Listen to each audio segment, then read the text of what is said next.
খুশি সোশ্যাল মিডিয়ায় একজন পরিচিত ভ্লগার লাইক এবং সাবস্ক্রাইবের চক্করে ফেঁসে যায় একটি মার্ডার কেসে। তারপর বেরিয়ে আসতে শুরু করে একের পর এক চাঞ্চল্যকর তথ্য। দারুণ দারুণ সব টুইস্ট দিয়ে ভরা আমাদের আজকের মুভি লাইক আনি সাবস্ক্রাইব, যার অর্থ লাইক এবং সাবস্ক্রাইব। কাহিনী শুরু হয় খুশিকে দেখিয়ে। খুশি সোশ্যাল মিডিয়াতে বেশ ভালোই ফেমাস। সে মূলত ভ্লগ ভিডিও বানায়, এই যেমন আজকের ভিডিও টপিক আর random day in my life. চলুন খুশির ভ্লগ দেখতে দেখতে তার সম্পর্কে জেনে নেওয়া যাক। খুশি তার পরিবারের থেকে দূরে মুম্বাইয়ে বসবাস করছে।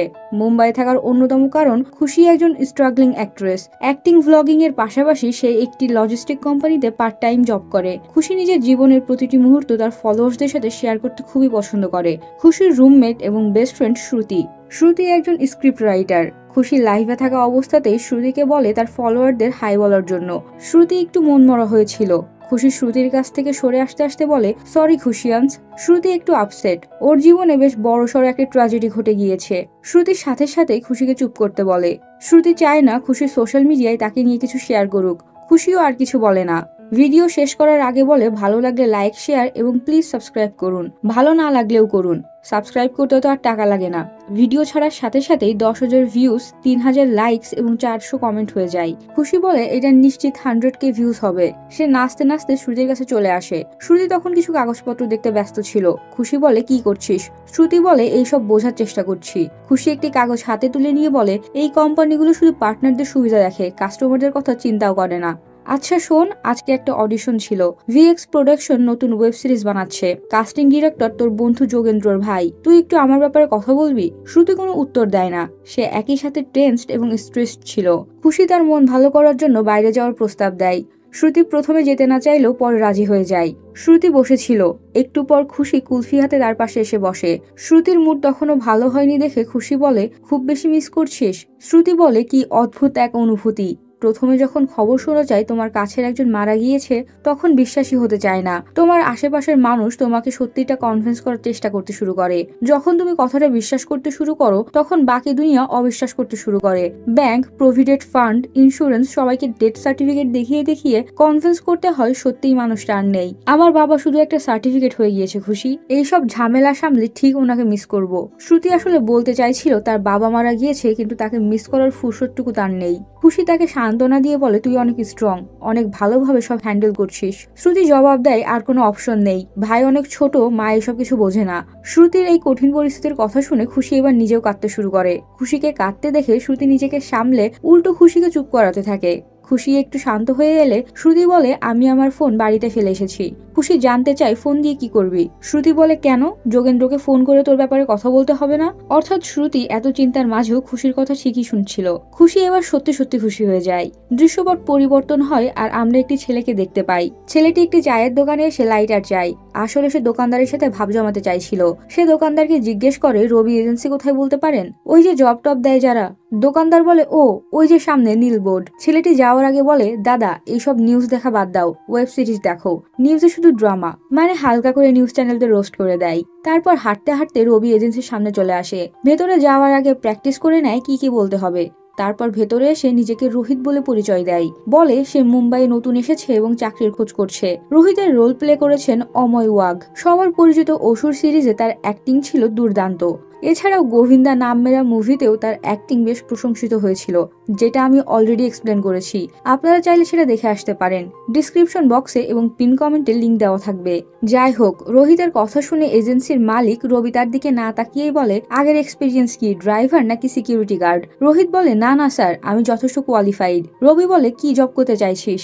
রোহিত উত্তর দেয়, অফিস জব। রবি সিভি চাইলে রোহিত বলে সে সিভি আনেনি। এবার রবি তার দিকে তাকিয়ে বলে, সিভি নেই? তাহলে কেন এসেছিস? রোহিত বলে, আপনার গাইডেন্সের জন্য এসেছিলাম স্যার। রবি জানতে চায় এর আগে কি কাজ করতো। রোহিত বলে সে এর আগে গ্রামে থাকতো, সেলফ এমপ্লয়েড। রবি বলে, ঠিক আছে, জব প্রোফাইল বানাতে হবে, তার জন্য কিন্তু আলাদা চার্জ দিতে হবে। আর 1:5 রুলস মনে রাখবে।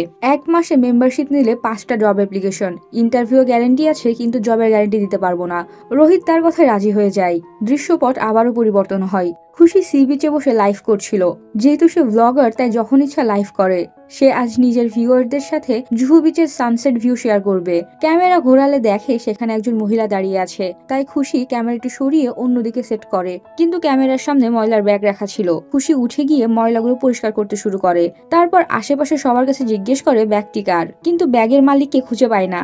তারপর ক্যামেরার সামনে এসে বলে, গাইস ওটা ময়লার ব্যাগ না, ব্যাগের ভেতর কিছু ফল এবং ওয়ালেট আছে দেখলাম, হয়তো কেউ ভুলে ফেলে গিয়েছিল। খুশি হুস হুস করতে করতে উঠে যাওয়ার সময় তার ক্যামেরাটা পড়ে যায়। সে ফিরে এসে বলে, এখানে অনেক কুকুর, ব্যাগটা রেখে যাওয়া সম্ভব না, কুকুর ব্যাগটি ছিঁড়ে ফেলতে পারে। তারপর এদিক ওদিক তাকিয়ে বলে, ওই যে সিকিউরিটি গার্ড দেখা যাচ্ছে, চলুন তার কাছে রেখে আসি। খুশি ক্যামেরা সহ সিকিউরিটি গার্ডের কাছে চলে আসে। সিকিউরিটি গার্ড তখন ফোনে ভিডিও দেখতে ব্যস্ত ছিল। খুশি তাকে বলে সে ব্যাগটি বিচে কুড়িয়ে পেয়েছে।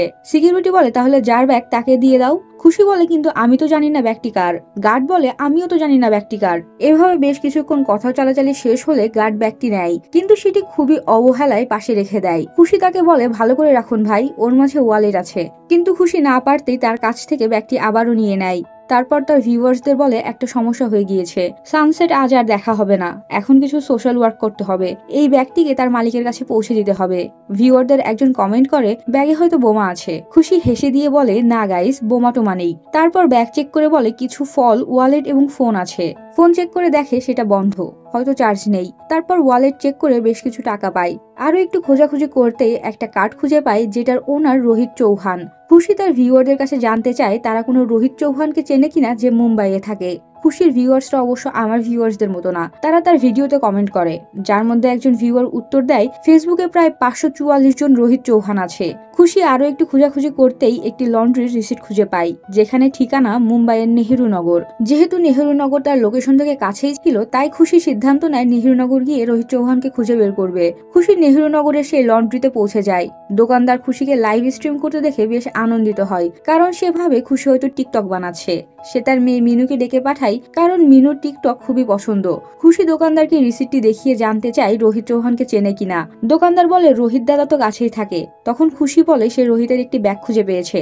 দোকানদার তাকে ব্যাগটি রেখে যেতে বলে, রোহিত আসলেই সে ব্যাগটি তাকে দিয়ে দেবে। কিন্তু খুশি বলে লাইভ স্ট্রিম হচ্ছে, সে ভিউয়ারদের সামনেই রোহিতকে ব্যাগটি দিতে চায়। কথাটি দোকানদারের বেশ পছন্দ হয়। সে খুশিকে রোহিতের বাড়িতে নিয়ে যেতে গেলে খুশি বলে, আমার সাথে বরং মিনু যাক, ওর তো ভিডিও ক্রিয়েটিং অনেক পছন্দ। সেই কথা অনুযায়ী খুশি এবং মিনু রোহিতের বিল্ডিং এর নিচে চলে আসে। খুশি মিনুকে জিজ্ঞেস করে রোহিত কত তলায় থাকে।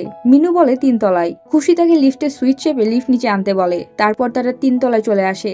বাসার দরজার সামনে অন্য কারো নাম দেখে ধারণা করে হয়তো রোহিত বাসাটিতে ভাড়া থাকে। খুশি এবার মিনুকে বলে, এইবার তুই ক্যামেরা ধর, আজকের জন্য তুই আমার ক্যামেরাম্যান। তারপর বাসার বেল বাজায়, কিন্তু কোনো সাড়া শব্দ পাওয়া যায় না। খুশি দরজায় নক করতেই সেটা হালকা ফাঁকা হয়ে যায়। মিনু বলে, দিদি দরজা তো খোলা। তখন খুশি বলে, মিনু তুই তো ওনাকে চিনিস তাই না, তুই ওনাকে ডাকতে থাক আর আমরা ক্যামেরা নিয়ে ভেতরে যাই। খুশি খুবই এক্সাইটেড ছিল। ভেতরে যেতে যেতে হঠাৎ কিছুতে বেঁধে নিচে পড়ে যায়। সেখানে রোহিতের রক্তাক্ত লাশ পড়েছিল। সিন শিফট হয় রোহিতের পাস্টে, যখন সে গ্রামে থাকতো। রোহিত দাদা সাহেব থরবে নামের একজন পলিটিশিয়ানের প্রচারণা অনুষ্ঠানে নাচছিল। অনুষ্ঠান শেষে রোহিত মদের আসর বসায়। সবাইকে একে একে ড্রিঙ্কস সার্ভ করতে শুরু করে। একজন চাচা বলেও সে ড্রিঙ্কস করবে না, ডক্টর মানা করেছে। রোহিত বলে, আমরা কি ডক্টরকে মেসেজ করে বলে দেবো নাকি? চাচা বলে, না রে, খাবো না, পেটে ব্যথা হয়। রোহিত গ্লাসটি নামিয়ে রেখে বলে, থাক বাবা, পরে কারোর কিছু হলে দোষ আমার হবে। তারপর গ্লাসটি চাচার পাশের জনকে দেওয়ার নাম করে চাচাকে লোভ লাগাতে শুরু করে। চাচাও আর থাকতে না পেরে পুরো গ্লাস খালি করে দেয়। এই সব কিছুই দাদা সাহেব দূর থেকে দেখছিল। সে রোহিতকে ডেকে নিয়ে এসে বলে, আমি তো জানতাম তুই শিক্ষিত বুঝদার মানুষ। রোহিত বলে, কি হয়েছে দাদা? দাদা সাহেব উত্তর দেয়, ডাক্তার ওকে ড্রিঙ্কস করতে মানা করেছে। তোদের পার্টি ওর মৃত্যুর কারণ হতে পারে, লিভার পচে গিয়েছে ওর। ও মরে গেলে কি ওর পরিবারকে তুই দেখবি? দাদা সাহেবের মতো হয়তো আপনারাও ভাবছেন রোহিত এনজয় করার জন্য কিছু না বুঝে এসব করছে, তাই না? Wait for the twist. দাদা সাহেবের কথার মাঝেই রোহিত তাকে একটু অপেক্ষা করতে বলে একজন মহিলাকে একটি মদের বোতল দেয়। মহিলাটি আর কেউ না, ওই চাচার বউ। রোহিত ফিরে এলে দাদা সাহেব অবাক হয়ে জানতে চায়, এইসব কি চলছে? রোহিত উত্তর দেয়, আপনি ঠিকই বলেছেন, লিভার ফুল ড্যামেজ, বাঁচবে না বেশি দিন, যে কোনো সময় মারা যেতে পারে। এই বছর যাবে কিনা সন্দেহ। এতদিন টাকা পয়সা সব মদের পেছনে খরচ করেছে, বাদ বাকি টাকা ওর ওষুধের পেছনে খরচ হয়ে যাবে। বাড়িটাও বন্ধক দেওয়া, বাড়িটা চলে গেলে চাচি পথে বসবে। দাদা সাহেব বলে, তার জন্য তুই ওকে তাড়াতাড়ি মেরে ফেলবি? এখন তুই সিদ্ধান্ত নিবি কে বাঁচবে আর কে মরবে। ওষুধের টাকা বাঁচিয়ে কি বাড়ি বন্ধক সারাতে পারবে? রোহিত বলে, না দাদা, ওর ইন্স্যুরেন্স আছে 20 লাখ টাকার। দাদা সাহেব অবাক হয়ে বলে, ওর? রোহিত উত্তর দেয়, চাচি চালাক লাগাচ্ছে। আমি ওনাকে প্রিমিয়াম লাইফ ইন্স্যুরেন্স করার জন্য টাকা ধার দিয়েছিলাম। দাদা সাহেব বলে, ও তাহলে এইসব তোর প্ল্যান? তুই কি বুঝতে পারছিস তুই একজনকে মারার প্ল্যান করছিস? রোহিত বলে ওঠে, না দাদা, আমি এই টাইপের কাজ করি না। তোমার কি মনে হয় ও মদ খাওয়া ছেড়ে দিয়েছে? না, প্রতিদিন মদ খাই। আমি তো শুধু বাচ্চাটার ভবিষ্যতের কথা ভেবে লাইফ ইন্স্যুরেন্স করার বুদ্ধি দিয়েছি। আমি তো ছোটখাটো খেলোয়াড় দাদা, বড় বড় নেতারা তো ছোট ছোট কারণে মানুষকে মেরে ফেলে। এই কথা শুনে দাদা সাহেব রেগে যায়, বলে, ছোট মুখে বড় কথা বলবি না, জিহ্বা ছিঁড়ে রেখে দেবো। কোনোভাবে যেন আমার নাম এইসবে না জড়ায়, এইসব নোংরা কাজ বন্ধ করে দিবি। রোহিত উত্তর দেয়, না দাদা, আমি তোমার নাম ব্যবহার করি না। দাদা সাহেব বলে, তুই কি আমাকে বাচ্চা ভাবিস? পুলিশ স্টেশন, হসপিটাল, সব জায়গায় বলে বেড়াস তুই আমার লোক, এভাবেই নিজের কাজ উদ্ধার করিস তাই না? তাছাড়া ইন্স্যুরেন্সের জন্য ওর হেলথ সার্টিফিকেট কোথায় পেলি তুই? নিজেকে শুধরে নে রোহিদাস, নয়তো ভালো হবে না কিন্তু। কথা শেষ করে দাদা সাহেব সেখান থেকে চলে যায়। দাদা সাহেবের সাথে ফয়সাল নামের রোহিতের একজন বন্ধুও ছিল। পরের দিন সকালে ফয়সাল এসে রোহিতের দরজায় নক করতে করতে তাকে ডাকতে শুরু করে। আমরা দেখতে পাই গ্রামের সবাই রোহিতকে রোহিদাস বলে ডাকছে। মূলত রোহিতের আসল নাম রোহিদাস ছাবান, রোহিত চৌহান তার নকল নাম। যাই হোক, অনেকক্ষণ দরজা ধাক্কানোর পর রোহিত দরজা খুলে ফয়সালকে দেখতে পেয়ে প্রশ্ন করে, তোর সাথে কি দাদা সাহেব এসেছে নাকি? ফয়সাল বলে, না, আমি একাই এসেছি। রোহিত আবারও জিজ্ঞেস করে, দাদা সাহেব পাঠিয়েছে? ফয়সাল উত্তর দেয়, আরে না, আমি পাশ দিয়ে যাচ্ছিলাম, ভাবলাম তোর সাথে একটু চা খেয়ে যাই। রোহিত বলে, আমার সাথে? ঠিক আছে, ভেতরে আয়। কিন্তু ফয়সাল তাকে মোড়ের চায়ের দোকানে যেতে বলে। রোহিত আমতা আমতা করে রাজি হয়ে যায়। সে কেমন যেন ভয় পাচ্ছিল, হয়তো ভাবছিল গত রাতের ঘটনাকে কেন্দ্র করে দাদা সাহেব ফয়সালকে পাঠিয়েছে তাকে মারার জন্য। চায়ের দোকানে বসেও রোহিত তাকে জিজ্ঞেস করে, সত্যি করে বল, দাদা সাহেব তোকে পাঠিয়েছে না? ফয়সাল বলে, আমি তোর কাছে এসেছি। আসলে বাড়ির পরিস্থিতি খুব একটা ভালো না। আমার দাদুকে তো চিনিস, অনেক অসুস্থ, মানে মৃত্যুশয্যায়। তার চিকিৎসার জন্য অনেকগুলো টাকা খরচ হয়ে গিয়েছে। রোহিত বলে, দাদা সাহেবকে বলছিস না কেন? ফয়সাল জানায়, দাদাকে বলেছি, কিন্তু দাদা বলল সামনে ইলেকশন, তার নাকি টাকার সংকট। তাছাড়া দাদার কাছে আমার তেমন কোনো গুরুত্ব নেই, তাই ভাবলাম নিজেরাই কিছু করি। তারপর তোর কথা মনে পড়লো। রোহিত বলে, শোন, তুই যেটা চাচ্ছিস সেটা হবে না। ফয়সাল জানতে চাই, কি হবে না? রোহিত বলে, তুই দাদুর লাইফ ইন্স্যুরেন্স করাতে চাইছিস তাই না? হবে না, বয়স অনেক বেশি, এই বয়সে লাইফ ইন্স্যুরেন্স পাওয়া যায় না। তারপর চায়ে চুমুক দিতে দিতে রোহিত বলে, তবে দাদুর অ্যাক্সিডেন্ট ইন্স্যুরেন্স করা যেতে পারে। ফয়সাল কিছু বুঝতে পারে না, বলে, দাদু তো শয্যাশায়ী, তাহলে অ্যাক্সিডেন্ট হবে কিভাবে? রোহিতের শয়তানি মস্তিষ্কে নতুন বুদ্ধির উদ্ভব হয়। সে ফয়সালকে দাদুর আশেপাশে থাকতে বলে। রাতে ফয়সালকে তার মা জানায় দাদু কথা বলছে না, নিঃশ্বাসও বন্ধ হয়ে গিয়েছে। এমন পরিস্থিতিতে রোহিত তাকে পরামর্শ দিয়েছিল পরিবারের কাউকে জানতে দেওয়া যাবে না যে দাদু মারা গিয়েছে। আর সাথে সাথে ফয়সাল যেন রোহিতকে কল করে। ফয়সাল দাদুর ঘরে পৌঁছাতে পৌঁছাতে দেখতে পায় পুরো মহল্লা দাদুর ঘরের সামনে জড়ো হয়ে গিয়েছে। সে একজনকে বলে, আরে আলিম চাচা আপনি? আলিম চাচা বলে, হাঁটতে বের হয়েছিলাম, শব্দ শুনে চলে এসেছি। ফয়সাল দ্রুত সবাইকে সরিয়ে দাদুকে চেক করে। তারপর সবাইকে বলে, চিন্তার কিছু নেই, দাদুর একটু বিপি লো আর নিঃশ্বাস আস্তে আস্তে পড়ছে, হসপিটালে নিয়ে গেলেই সব ঠিক হয়ে যাবে। তার কথা শেষ না হতে তার ছোট বোন রুমি ঘর থেকে বেরিয়ে যায়। ফয়সাল সবাইকে বলে, দেখেছো রুমি কত বুদ্ধিমতী, কিছু না বলতে কেমন ঘর থেকে বেরিয়ে গেল। তোমরাও যাও, নয়তো অতিরিক্ত শব্দে প্রেসার বেড়ে যেতে পারে। তারপর সবাইকে ঘর থেকে বের করে দেওয়ার সময় আলিম চাচা বলে, কিন্তু এটা তো ভালো। ফয়সাল বলে, কি ভালো? আলিম চাচা উত্তর দেয়, বিপি লো। আমাদের শব্দে যদি বিপি বেড়ে যায় তাহলে তো সেটা ভালো। ফয়সালের চোখ বড় বড় হয়ে যায়। সে বলে, উপরওয়ালাকে একটু ভয় পাও, এরকম চিকিৎসা কে করে? সে সবাইকে এক প্রকার জোর করে বের করে দেয়। তারপর দরজা বন্ধ করে রোহিতকে কল করে। দরজায় নক করার শব্দ শুনে ভাবে হয়তো রোহিত চলে এসেছে, কিন্তু দরজা খুললে আলিম চাচা বলে, রুমি আসলেই অনেক বুদ্ধিমতী, দেখো ডাক্তার সাহেবকে ডেকে নিয়ে এসেছে। ফয়সাল তাড়াতাড়ি বাইরে এসে দরজা বন্ধ করে বলে, এখন সব ঠিক আছে, দাদু নিজে আমাকে বলেছে সে হসপিটালে যেতে চায় না, একটু আরাম করলেই ঠিক হয়ে যাবে। ডক্টর বলে, কথাও বলতে পারছে? তাহলে খামোখা আমার ঘুম নষ্ট করলে কেন? তারপর রাগ করে সেখান থেকে চলে যায়। ডক্টর যেতেই সেখানে রোহিত এসে পৌঁছায়। সে ফয়সালকে বলে, আমি গাড়ি ঠিক করেছি, দাদুকে নিয়ে হসপিটালে চল। তখন আলিম চাচা বলে, হসপিটালে নেওয়া লাগবে না, দাদু ঠিক আছে। দাদু নিজে ফয়সালকে বলেছে সে বাড়িতে থাকতে চায়। ফয়সালের এবার মেজাজ গরম হয়ে যায়। সে আলিম চাচাকে বলে, দাদু থাক, আগে তোমাকে তোমার বাড়িতে দিয়ে আসি। তারপর এক প্রকার জোর করে সবাইকে বাড়িতে পাঠিয়ে দেয়। দুই বন্ধু ঘরে ঢুকে দাদুর মৃতদেহ নিয়ে বেরিয়ে আসে। সেটাকে নিয়ে একটা অটোতে ওঠে। তাদের আসল প্ল্যান হলো কিছু দূর যাওয়ার পরই অটোটা একটা গাছের সাথে অ্যাক্সিডেন্ট করবে। রোহিত আর ফয়সালের একটু আঘাত লাগবে, কিন্তু অ্যাক্সিডেন্টে দাদু মারা যাবে। ফয়সাল বলে, তার মানে এইসব কিছু হবে দাদু মারা যাওয়ার পর? রোহিত বলে, তো তুই কি ভেবেছিলি আমরা দাদুকে মেরে ফেলবো? না বাবা, এসব পাপ কাজের ভিতরে আমি নেই। তুই বললি না দাদু নিজের শেষ দিন গুনছে, তাকে গুনতে দে। তাহলে আমরাও হসপিটাল, পুলিশ এইসব কিছু ম্যানেজ করার জন্য কিছুদিন পাবো। সবকিছুতে একটা প্রসিজার আছে তাই না? কি বলিস, করবি? যাই হোক, তারা তো তাদের প্ল্যান সাকসেসফুল করেই ছিল। পরের সিনে আমরা দেখতে পাই ইন্স্যুরেন্স কোম্পানি থেকে একজন লোক এসেছে ইনভেস্টিগেশন করার জন্য। অবশ্যই 1-2 টাকার ব্যাপার না, তাই কোম্পানি থেকে লোক পাঠায় ঘটনা খতিয়ে দেখার জন্য। এজেন্ট ফয়সালকে বলে, তুমি এর আগেও ইন্স্যুরেন্স ক্লেম করেছো নাকি? দেখে মনে হচ্ছে তুমি খুবই এক্সপেরিয়েন্সড, প্রতিটা ফর্ম পর্যায়ক্রমে সাজানো। ফয়সাল আর চোখে রোহিতের দিকে তাকায়। এজেন্ট জানতে চায় উনি কে। ফয়সাল বলে আমার বন্ধু গ্রামেই থাকে, নাম রহিদাস। এজেন্ট রোহিতের দিকে তাকিয়ে বলে আপনারও দেখি চোট লেগেছে। ফয়সাল উত্তর দেয় আসলে আমরা দুজন একসাথেই ছিলাম। সাথে সাথেই রোহিত বলে ওঠে তিনজন, দাদুও ছিল। এজেন্ট আবার কাগজপত্রে মনোযোগ দেয়, তারপর বলে একটা সমস্যা আছে, এখানে C-27 ফর্মটি নেই। আমাদের ম্যাজিস্ট্রেটের সাইন করা ডেথ সার্টিফিকেটের এভিডেভিট প্রয়োজন। ফয়সাল রোহিতের দিকে তাকালে রোহিত বলে কিন্তু স্যার ওরা তো জেলা লেভেলের জন্য প্রয়োজন হয়, ছোট গ্রামের জন্য যেটা প্রয়োজন হয় সেটা তো ওখানেই আছে। এজেন্ট বলে নেই। তখন রোহিত এগিয়ে এসে ফাইলটা দেখে বলে এই যে স্যার C-37 ফর্ম, যেটা গ্রামের জন্য লাগে। এজেন্ট বলে মনে হচ্ছে আপনি এই ব্যাপারে খুবই পারদর্শী। রোহিত কথাটি কাটিয়ে দিতেই যাবে, তখনই দাদা সাহেব এসে বলে কারণ আমাদের রহিদাস 3 বছর হেলথ ইন্স্যুরেন্স এজেন্ট ছিল। এজেন্ট জিজ্ঞেস করে ও তাহলে আপনি এজেন্ট ছিলেন? রোহিত নার্ভাস ভঙ্গিতে মাথা নাড়ায়। ফয়সাল বলে দাদা সাহেব হঠাৎ আপনি এখানে? পাশ থেকে আলিম চাচা বলে ওঠে ইলেকশন ক্যাম্পেইন চলছে, এই জন্য দাদা সাহেব এখানে এসেছিল। আমাকে বলল ফয়সালের এত বড় ক্ষতি হয়ে গেল, আমি একবার সান্ত্বনা দিয়ে আসি। দাদা সাহেব বলে আলিম ভাই সেদিন রাতের ঘটনাও বলেছে আমাকে। তারপর কথা ঘোরানোর জন্য এজেন্টকে বলে আপনাকে তো আমার পরিচয় দেওয়া হয়নি, আমি দাদা সাহেব থরবে, এই গ্রামের পঞ্চায়েত প্রধান। এজেন্ট নিজের পরিচয় দেয়, বলে আমি শরৎ দীক্ষিত, আইআভি ইন্স্যুরেন্স কোম্পানির ক্লেম ইনভেস্টিগেশন অফিসার। দাদা সাহেব জানতে চাই কাগজপত্র কোনো সমস্যা হয়েছে কিনা। এজেন্ট শরৎ বলে না, কাজ প্রায় শেষ। তারপর ফয়সালদের বলে টাকা পাওয়ার আগে তুই একটা ধাপ বাকি, রিপোর্ট দেওয়ার আগে আমাকে ডক্টর এবং পুলিশের সাথে দেখা করতে হবে।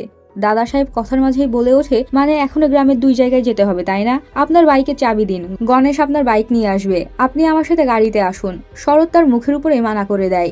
দাদা সাহেব রেগে যায়, তাকে থ্রেট দিয়ে বলে গাড়িতে গিয়ে বস। এজেন্ট চলে যেতেই দাদা সাহেব ফয়সালের মায়ের কাছে গিয়ে দাদুর মৃত্যুর জন্য শোক প্রকাশ করে। ফয়সালের মা বলে দাদা সাহেব আমার ফয়সালকে একটু দেখে শুনে রাখবেন। দাদা সাহেব ফয়সালের দিকে তাকিয়ে বলে ফয়সাল তো এখন বড় হয়ে গিয়েছে, নিজের ভালো মন্দ নিজেই বোঝে, তার উপর এত ভালো বন্ধু আছে। বেরিয়ে যাওয়ার আগে ফয়সাল এবং রোহিতকে ডেকে বাইরে নিয়ে আসে। তারপর তাদের বলে তোদের এত বুঝালাম তাও শুনলি না, কত টাকার ইন্স্যুরেন্স ক্লেম? প্রথমে তারা দুজন বলতে না চাইলেও দাদা সাহেবের হুমকি শুনে ফয়সাল বলে দেয় 20 লাখ। দাদা সাহেব জানতে চায় রোহিত কত নেবে। রোহিত বলে আমি কিছু নেব না, কিন্তু ফয়সাল বলে 8 লাখ। দাদা সাহেব কিছু একটা ভেবে বলে হসপিটাল আর পুলিশ আমি সামনে নেব, কিন্তু টাকাটা পাওয়ার সাথে সাথেই পুরো টাকাটা পার্টি অফিসে জমা দিয়ে দিবি, নয়তো তোদের ছাড়বো না কিন্তু। পরের সিনে দেখা যায় রোহিত এবং ফয়সাল চেক নিতে ইন্স্যুরেন্স কোম্পানির অফিসে এসেছে। কিছুক্ষণের মাঝেই তারা চেকটি পেয়ে যায়। চেক নিয়ে বের হতে হতে ফয়সাল বলে এইবার এই টাকার চেকটি দাদা সাহেবকে দিয়ে দেব। রোহিত কথাটি শুনে দাঁড়িয়ে যায়। তারপর ফয়সালকে বলে দাদা সাহেবকে চেক দেওয়া যাবে না, কারণ এটা দাদা সাহেবের কাছে ব্ল্যাক মানি, ক্যাশই দিতে হবে। ফয়সাল বলে দাদাকে কল করে কনফার্ম হয়ে নেই। রোহিত উত্তর দেয় এতদিন ফোন ধরেনি, এখন ধরবে? তুই পারলে গ্রামে গিয়ে শুনে আয়। আমি বলছি কি চেক দেওয়ার পর 2-3 ঘন্টা সময় লাগবে, টাকাটা তুলে আমরা দাদাকে পার্সোনালি দিয়ে দেব। ফয়সাল বলে বাস ধরে গ্রামে পৌঁছাতে পৌঁছাতে সন্ধ্যা হয়ে যাবে না? রোহিত বলে বাসে যাওয়া ঠিক হবে না, প্রাইভেট গাড়ি ঠিক করতে হবে, অনেকগুলো টাকার ব্যাপার। পরের সিনে দেখা যায় ফয়সাল ব্যাংক থেকে টাকা তুলছে। টাকা নেওয়া হয়ে গেলে ফয়সাল বাইরে এসে দাঁড়াতেই রোহিত চলে আসে। তারপর টাকাগুলো একটি কালো ব্যাগে ভরে ব্যাগটি রোহিত নিজের কাছেই রাখে। রোহিত ফয়সালকে নিয়ে একটি গাড়ি স্ট্যান্ডে পৌঁছায়। ফয়সালের অগোচরে রোহিত সেখানে রাখা একই রকমের অন্য একটি কালো ব্যাগের সাথে টাকার ব্যাগটি বদলে ফেলে। তারপর নকল ব্যাগটি ফয়সালকে দিয়ে একটি গাড়ি দেখিয়ে বলে ওখানে গিয়ে বসতে, আর সে বাথরুমে যাওয়ার জন্য চলে যায়। ফয়সাল গিয়ে গাড়িতে উঠে বসতেই গাড়ির ড্রাইভার চেঁচামেচি শুরু করে দেয়। ফয়সাল তাকে বলে আমি রহিদাসের সাথে এসেছি, গ্রামে যাওয়ার জন্য গাড়ি বুক করেছে যে। ড্রাইভার বলে কে রহিদাস, কোন গ্রাম, যা এখান থেকে। ফয়সাল তার সাথে ঝগড়া করতে করতে বেরিয়ে আসে। তারপর রোহিতকে খুঁজতে শুরু করে। হঠাৎ পেছন থেকে একটি লোকের ধাক্কা লাগলে ফয়সাল কাঁধ থেকে ব্যাগটি নামিয়ে বুকের সাথে চেপে ধরে। আর তখনই তার অন্যরকম অনুভূত হয়। সে ব্যাগটি খুলে দেখতে পায় তাতে পাথর রাখা, অর্থাৎ রহিদাস ছাওয়ান ওরফে রোহিত চৌহান তাকে ধোকা দিয়ে টাকাটা নিয়ে পালিয়েছে। এখানেই রোহিতের অতীত সমাপ্ত হয়। দৃশ্যপট পরিবর্তন হয় বর্তমান সময়ে পুলিশ স্টেশনে। দীপিকা নামের একজন এনজিও অ্যাক্টিভিস্ট থানায় এসেছে। এসিপি নিজে এসে দীপিকার সাথে দেখা করে, অর্থাৎ দীপিকা বেশ প্রভাবশালী অ্যাক্টিভিস্ট। এছাড়াও তাদের কথার মাধ্যমে জানা যায় রিসেন্টলি দীপিকার তৈরি করা ক্রাইম ডকুমেন্ট নিয়ে নেটফ্লিক্স একটি ডকুমেন্টারি ফিল্ম তৈরি করেছে। দীপিকা আজকে একটি পার্কের ব্যাপারে কথা বলতে এসেছে। তার সন্দেহ সেখানে আইন বহির্ভূত কার্যক্রম শুরু হয়েছে। এই কেসের ব্যাপারে সাহায্য করার জন্য এসিপি ইন্সপেক্টর সন্দীপের সাথে দীপিকার পরিচয় করিয়ে দেয়। কথা শেষে থানার বাইরে শোরগোল শুনে দীপিকা মহিলা কনস্টেবলকে জিজ্ঞেস করে ম্যাডাম বাইরে কি হচ্ছে? মহিলাটি বলে কি আর বলবো ম্যাডাম, গতকাল এক ব্লগার লাশের সাথে ভিডিও বানিয়েছিল, তাকে কাস্টাডিতে নেওয়া হয়েছে, সেটা নিয়ে মিডিয়া হট্টগোল শুরু করেছে। দীপিকা অবাক হয়ে বলে ডেড বডির সাথে ভিডিও বানিয়েছে? মহিলাটি বলে আপনি জানেন না, বিষয়টি তো অনেক ভাইরাল হয়েছে। তারপর সে ভিডিওটি বের করে দীপিকাকে দেখায়। দীপিকা বেশ মনোযোগ দিয়ে ভিডিওটি দেখে বলে ডেড বডির সাথে ভিডিও বানায়নি, বরং ভিডিও বানাতে গিয়ে ডেড বডি পেয়েছে। মহিলাটি বলে আপনি এসব ব্লগারদের জানেন না, এরা ভাইরাল হওয়ার জন্য যা ইচ্ছে তাই করতে পারে। এদিকে খুশি সহ মিনু এবং তার বাবাকেও থানায় নেওয়া হয়েছে। আসে। মিনুর বাবা অনেক বোঝানোর চেষ্টা করে মিনু ছোট মানুষ, কিছু বোঝে না। পুলিশ তার কথা তো শোনেই না, উল্টো তাকেও কাজটা দিতে নেওয়া হয়। দীপিকা দূর থেকে সবই দেখছিল। একজন কনস্টেবল খুশিকে ধমক দিয়ে বলে তোকে আলাদা করে বলতে হবে। খুশি ভয়ে ভয়ে বলে আমি কিছু করিনি। কনস্টেবল তার দিকে তেড়ে গিয়ে বলে করিসনি, বাড়িতে ঢুকে ভিডিও বানিয়েছিস, ট্রেসপাসিং বুঝিস, কলেজে কি শুধু সেলফি তোলা শেখাই? যা বেঞ্চে গিয়ে বস, সময় হলে ডেকে নেব। খুশি চুপচাপ একটি বেঞ্চে গিয়ে বসে। সে ভয়ে তটস্থ হয়েছিল। দীপিকা এসে খুশির পাশে বসে, কিন্তু তাদের মাঝে কোনো কথা হয় না। কিছু সময় পর দেখা যায় বেঞ্চে দীপিকা একা বসে আছে। হয়তো খুশিকে জিজ্ঞাসাবাদের জন্য নিয়ে যাওয়া হয়েছে। দীপিকার সাথে কথা বলতে বলতে ইন্সপেক্টর সন্দীপ সেখানে উপস্থিত হয়। তাদের কথার মাঝেই মহিলা কনস্টেবল খুশিকে নিয়ে পাশের রুম থেকে বের হয়। সন্দীপের সাথে কথা শেষ করে দীপিকা খুশির থেকে একটু দূরে এসে দাঁড়ায়। মহিলা কনস্টেবল খুশিকে পেপারে সাইন করতে বললে খুশি ভুল জায়গায় সাইন করে।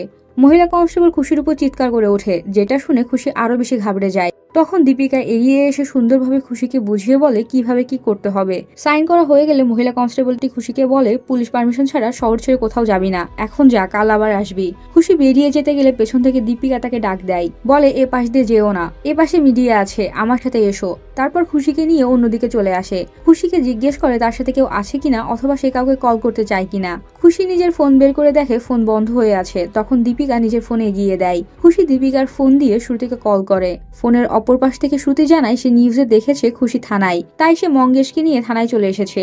দীপিকা বলে ওকে রুম নাম্বার 19-এর সামনে আসতে বলো। খুশি তার কথা মতো শ্রুতিকে রুম নাম্বার 19-এর সামনে চলে আসতে বলে। ফোন রাখতেই দীপিকা জিজ্ঞেস করে কে আসছে। খুশি বলে বান্ধবী। কথা শেষ হতে না হতেই শ্রুতি ও মঙ্গেশ সেখানে উপস্থিত হয়। শ্রুতি খুশিকে জিজ্ঞেস করে তুই ঠিক আছিস, পুলিশ কি বলেছে? খুশি শ্রুতিকে জড়িয়ে ধরে কাঁদতে শুরু করে। সবাই মিলে খুশিকে শান্ত করতে থাকে।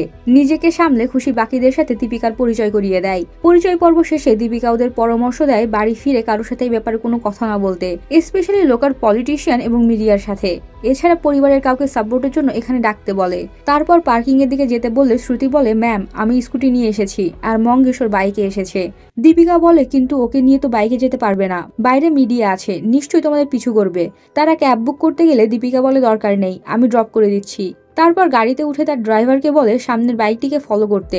খুশিকে চুপচাপ বসে থাকতে দেখে দীপিকা তাকে বলে ভয় পেও না, পুলিশ স্ট্রিক্ট, কিন্তু একবার সব ক্লিয়ার হয়ে গেলে ওরা আর তোমাকে বিরক্ত করবে না। খুশি বলে ম্যাম আমি সত্যিই কিছু করিনি। দীপিকা তাকে সান্ত্বনা দিয়ে বলে এই কারণে আরো বেশি ভয় পাবে না।